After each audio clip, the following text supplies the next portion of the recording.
So most people will agree that a story starts with an idea. That idea can be anything from as subtle as a name that tickles your fancy that you've seen somewhere, to a dream that was particularly vivid, to a deliberate sitting down and working up of a idea saying, well, what if this happened and how would that result? Or there might be a particular kind of passion that you feel about that you want to write and to explore, or a pain that you want to explore in the same way as well. So ideas, I think, come from many sources and from all around us, but it's fair to say that many people will be taking a course like this and that they feel like their ideas dry up. No matter how creative and full of ideas they were prior to studying, it suddenly seems like they're just gone, and it can be quite demoralizing when that happens. But I just want to begin here by saying, don't worry if it does happen. That is really just something to do with the left side, which is the technical, I guess, and analytical side of the brain, being kicked into action because of the studying process, and it rises up and takes more dominance over the naturally creative right side of the brain. That happens to pretty much everybody who's studying, and as you learn the principles and they sink down into the subconscious, then it ceases to be a problem, and the right hand side of the brain, creative side of the brain, rises up and takes over again. So I just want to encourage you, as I say, that if you're feeling like you haven't got an idea anywhere and it's worrying you, don't let it worry you. There are ways to develop ideas even when you're in analytical studying mode. So to begin with, let's just talk about them. If you haven't got an idea, where do you get them from? Okay, I have listed a few things that you can see, probably if you're looking at the ebook just below here. Basically, if you're stuck for an idea, go looking for it. Idea generators can be useful, and I have linked one called Writing While the Rice Boils, which actually just lists a whole lot of other idea generators that some of them are quite useful.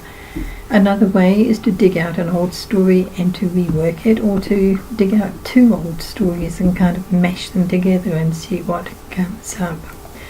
A third one is to take one of the course exercises from any course that you're enrolled in and just work on that and develop it into a story.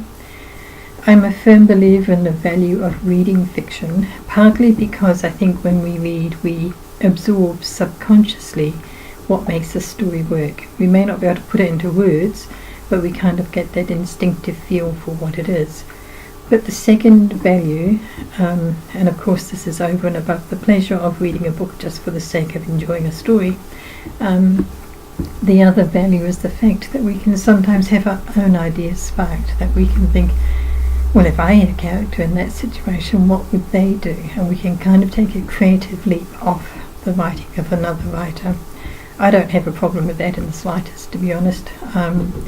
Inspiration is not the same as stealing an idea, and as long as that inspired story has its own characters and its own plot, why not take inspiration and leapfrog off into a new direction? It's fine. I'm just reading from the screen, so excuse me if I'm looking down. The next thing that you can do is identify what you feel passionate about. Identify those things that are stirring inside of you, that you're thinking about, that are on your mind, and see if you can tease out an angle that is worth pursuing, which is worth attaching characters to and developing into a story. And I'm also a fan of, I'm really stuck of asking other people, what would you do?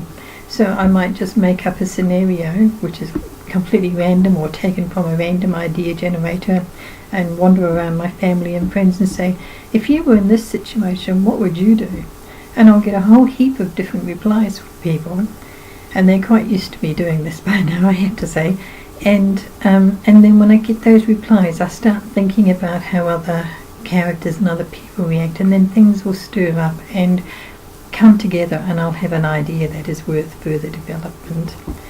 And the last thing I just want to say on this short video is, no matter what kind of idea you've got, whether it's detailed and plotted out or just the beginnings, just the stirrings of an idea, get writing, because in the end that's what's going to make the difference. You can think about a thing, you can jot down notes about a thing, you can create character sketches, you can even sort of say, I want the story to end this way.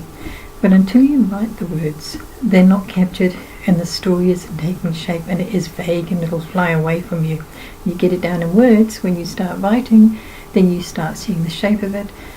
Your creativity is engaged with that act of writing, and suddenly the story will really take shape. I like to think of it as being on a yacht in an ocean. If you want to sail, you've got to get out there and you've got to get the sails up. When the wind comes, it's going to take you along. And to a certain extent, that's a bit like writing.